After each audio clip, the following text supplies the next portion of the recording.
Hello friends, welcome to my channel pace up.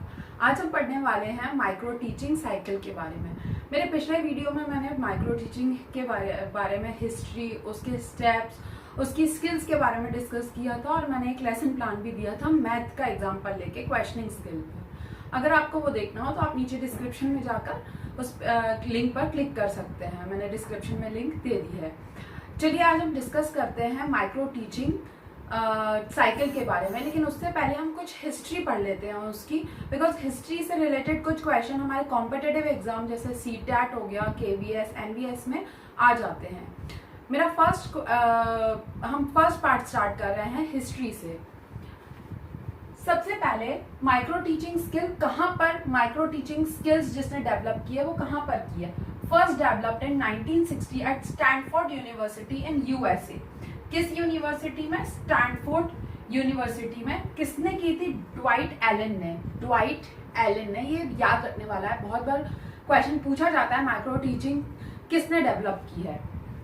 Second है India में वो कब आई? इंडिया में इंट्रोड्यूस की डीडी तिवारी ने इलाहाबाद में सीपीआई डिपार्टमेंट में। सीपीआई डिपार्टमेंट जो पेडोलॉजी का डिपार्टमेंट है, वहां पे आई 1967 में इलाहाबाद में बाय डीडी तिवारी। 1967 में बाय डीडी तिवारी। अब हम उसकी स्टैंडर्ड डेफिनेशन देख लेते हैं जो दी है ब्रैंड एंड थॉमस ने। उन्होंने कहा है, ब्रैंड एंड थॉमस ने, micro teaching is a technique aiming to prepare candidate for classroom settings. किस लिए हमारे माइक्रो टीचिंग स्टार्ट की गई है? कि जो कैंडिडेट्स हैं, जो बीएड कर रहे हैं या जो टीचर बनना चाहते हैं, वो क्लासरूम सेटिंग्स में के बारे में जान ले और वो कंफर्टेबल हो जाए कि कैसे उसमें बच्चों को पढ़ाया जाता है या कैसे उनको इम्प्रूव करवाना है। चलिए अब हमारे मेन पार्ट में चलते हैं हम माइक्रो टीचिंग साइकिल में। माइक्रो टीचिंग साइकिल में सबसे पहला स्टेप होता है हमारा प्लानिंग। प्लानिंग में हम करते हैं teacher training plans a short lesson through which they could practise the skill. जो टीचर ट्रेनिंग होते हैं, जो बीएड कर रहे हैं या जो टीचर बनना चाहते हैं, उनको यहाँ पे प्लान बनाना पड़ता है कि वो छोटा सा एक टॉपिक लेके कैसे उसको समझाएंगे बाकी सबके सामने, which they could practise the skill. यानी एक बार में एक ही स्किल लिया जाती है, जैसे क्वेश्चनिंग स्किल हो गई, स्टिमुलस वेरिएशन हो गया, ब्लैक बोर्ड स्किल हो गई, जो मैंने अपने प्रीवियस वीडियो में डिस्कस की है। आप वहां पे भी जाके एक बार वो देख सकते हैं। तो वो यहाँ पे प्लान करेगा कि वो किस स्किल को यूज करके और किस टॉपिक पे वो डिस्कशन करना चाहता है। सेकेंड स्टेप है टीचिंग। जो ट्रेनी होता है, जो टीचर ट्रेनी है, वो नीड्स टू टीच, यहाँ पे वो टीचिंग करता है। They teach in front of other trainee या पियर्स, जो उनके साथ में पढ़ाई कर रहे हैं, जो टीचर ट्रेनी है उनके साथ के, और observe by the supervisor and the people teachers. जो सुपरवाइजर है वो उसको ऑब्जर्व करता है और जो उनके साथ के जो पीयर हैं, जो उनके फ्रेंड्स हैं या जो उनके क्लासमेट्स हैं, वो उनको वहां पे देखते हैं कि वो कैसे पढ़ाते हैं। फीडबैक, जो सुपरवाइजर है वो यहाँ पर फीडबैक देता है। Supervisor gives feedback. This is your third step. Feedback में आपको बताया जाता है कि आपके टीचिंग में क्या कमी रह गई है या क्या इम्प्रूवमेंट चाहिए या किस पार्ट पे आप बहुत अच्छे हो, वो ये भी बताते हैं, बट आपका इसमें इम्प्रूवमेंट होता है। तो this is an important step. फिर जो कमियां रह जाती हैं, फिर से जो टीचर ट्रेनिंग होता है वो इस स्टेप में रीप्लान करता है। फोर्थ स्टेप में आपकी रीप्लानिंग होती है।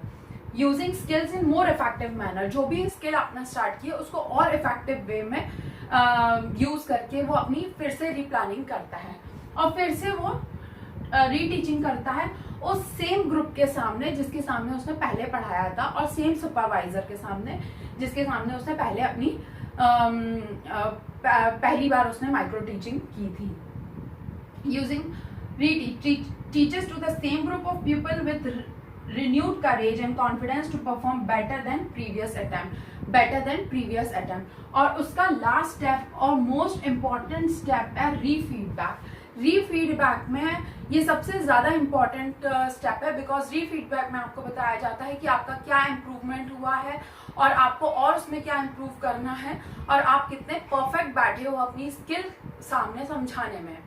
माइक्रो टीचिंग में सबसे इम्पॉर्टेंट होता है कि आप इसमें एक स्मॉल ग्रुप को पढ़ाते हो जिसमें 5 से 10 लोग ही होते हैं। टॉपिक भी छोटा होता है जिसको आपको 5 से 10 मिनट में ही पढ़ाया जाता है, कवर करना होता है अपने टीचर, ट्रेनी और सुपरवाइजर्स के सामने, और आपको बहुत कम समय में इसको समझाना होता है। इसलिए इसको स्केल डाउन अप्रोच भी कहा जाता है। स्केल डाउन अप्रोच इसलिए बिकॉज इसमें हर चीज स्मॉल कर दी गई है और आपको यहाँ पे स्किल इंप्रूव करने का मौका दिया जाता है, और जिसमें आपके सुपरवाइजर्स आपको हेल्प करते हैं आपकी स्किल इंप्रूव करने की। आगे देख लेते हैं माइक्रो टीचिंग के ऑब्जेक्टिव्स क्या होते हैं। ये आपको आपके थ्योरेटिकल एग्जाम लिखने में भी बहुत हेल्प आएंगे ये सारे steps. Objectives: enable teacher training to learn and apply practically. यहाँ पे उसको अपॉर्चुनिटी मिलती है कि कोई भी चीज़ें रियल टाइम जो क्लासरूम होता है उसको पूरा अपॉर्चुनिटी मिलती है कि वो वहाँ पे जो कंडीशंस होती हैं उसको समझ सके और प्रैक्टिकली उसकी प्रैक्टिस कर सके। enables teacher training to gain confidence in teaching field. Teaching field में उसको कॉन्फिडेंस आने लगता है रियल टाइम क्लास में जाने के पहले। It enables teacher trainee to become trained in this field by mastering a number of teaching skills. यहाँ पे वो अलग अलग टाइप की टीचिंग स्किल में ट्रेन हो जाते हैं जैसे जैसे वो माइक्रो टीचिंग के ऊपर अपना डेमो देते जाते हैं अपने सुपरवाइजर और अपने पीयर ग्रुप के सामने। मेरिट्स देख लेते हैं, इसके फायदे क्या क्या हैं। गेन कॉन्फिडेंस, आपको कॉन्फिडेंस आता है कि आप पढ़ा सकते हो, आपकी कमियां दूर हो जाती हैं, आप इम्प्रूव कर लेते हो कि हम कौन सा सब्जेक्ट कैसे बहुत अच्छे से सामने वाले को समझा सकते हैं। इमीडिएट फीडबैक, आपकी जो कमियां हैं उसके बारे में आपको इमीडिएट फीडबैक वहीं के वहीं मिल जाता है और आप उसको तुरंत अपनी टीचिंग में अप्लाई करके आप खुद को इम्प्रूव भी कर सकते हो। रिफ्रेशर कोर्स के लिए ये अप्लाई हो सकता है micro teaching. Develop and master important teaching skills, इसके थ्रू हम अपने अंदर इम्पॉर्टेंट टीचिंग स्किल्स इम्प्रूव कर सकते हैं, अपने अंदर ला सकते हैं। अब इसके कुछ डीमेरिट्स भी हैं, जैसे it is very time consuming. Time consuming इसलिए बिकॉज प्लान करना, फिर टीच करना, फिर फीडबैक लेना, फिर रीप्लान करना, रीटीच करना, तो ये एक टाइम कंज्यूमिंग प्रोसेस है। It requires special classroom teaching, इसके लिए एक स्पेशल क्लासरूम की ज़रूरत होती है। Limited number of student fails to arouse interest in teaching, जैसे कि मैंने बताया आपको कि 5 से 10 बच्चे ही या 5 से 10 स्टूडेंट ही क्लास में बैठते हैं और जिनको आपको टीच करना होता है, तो जो एक क्लासरूम एनवायरनमेंट का एंथुजियाज्म होता है या एनर्जी होती है वो कम हो जाती है और उनके अंदर इंटरेस्ट जगाना भी डिफिकल्ट हो जाता है।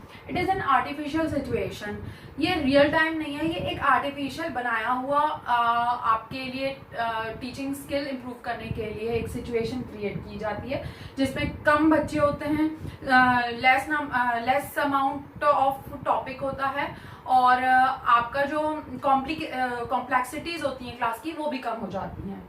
Large number of trainees can not be given the opportunity for री टीचिंग एंड री ट्रेनिंग, बहुत सारे जो अगर लोग होते हैं इनको हर एक स्किल पे टाइम नहीं मिलता कि वो रीटीच और रीट्रेन कर सके because it is a lengthy and a time consuming process. तो मे बी आपको 2 बार चांस मिला या 3 बार चांस मिला तो आपकी वो स्किल्स तो आपको पता चल गई, but still it is very useful to improve yourself and improve your teaching skills.